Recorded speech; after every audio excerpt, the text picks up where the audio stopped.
niin, päivää. Nyt ollaan täällä jäällä ja esittelyssä on GoFish.fin ismette-setti, eli täkykalastussetti, joka on suunniteltu talviseen täkyilyyn. Tässä on nyt tätä vasemmalla kädellä kelattava versio, jossa on hyrräkela, joka on muovinen. On mukava pitää talvellakin, vaikka on vähän kylmempi, niin ei sormet jäädy kiinni. Kelassa on 0,40 siimaa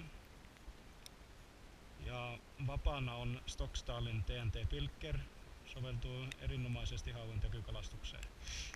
Sitten on paino, joka varmistaa sen, että täkykala menee sinne lähemmäs pohjaa. Sitten on tähän on laitettu tämmönen houkutin. Näitä houkuttimia tulee vähän erityyppisiä eri settien mukana. Sitten on ihan ammattitason peruke, joka on 30 tai 35 lypsin vaijerista.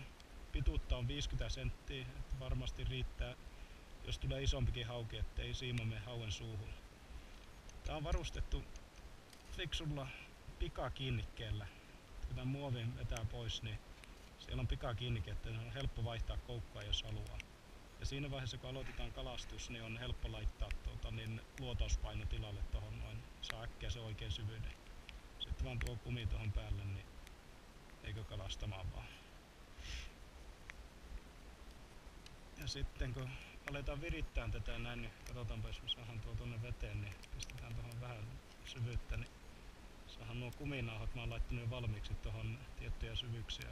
Joskus ollut kalassa, niin on ollut noin syvää.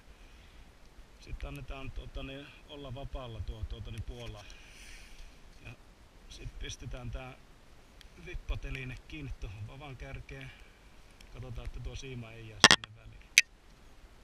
Ja sitten tää lenksu pistetään tuohon vipan kärkeen vaan kiinni sille. Tolla tavalla. Nyt meillä on pyynnissä tuo meidän setti. Tietysti se painaa, kun siinä on täkykalaa, niin se painaa sitä vähän alemmas. Siinä vaiheessa, kun se ponnahtaa irti, niin se indikoi. Ja sitten kun on se siikakello kiinni, joka puuttuu nyt kuvasta, niin alkaa kilisemään. Ja sitten käydään koittamassa tehdä vastaiskuja ja saada auki ylös asti. Setissä se toinen versio on oikealla kelattava, on perinteinen pyöreä metallinen kela. Siinä on mahdollisuus laittaa se tikitin päälle, että se rätisee siinä vaiheessa, kun se vie siimaa. Niin siitä kans kuulee sen, että kuinka pitkälle kala on vienyt siimaa siinä vaiheessa, kun pääsee paikan päälle.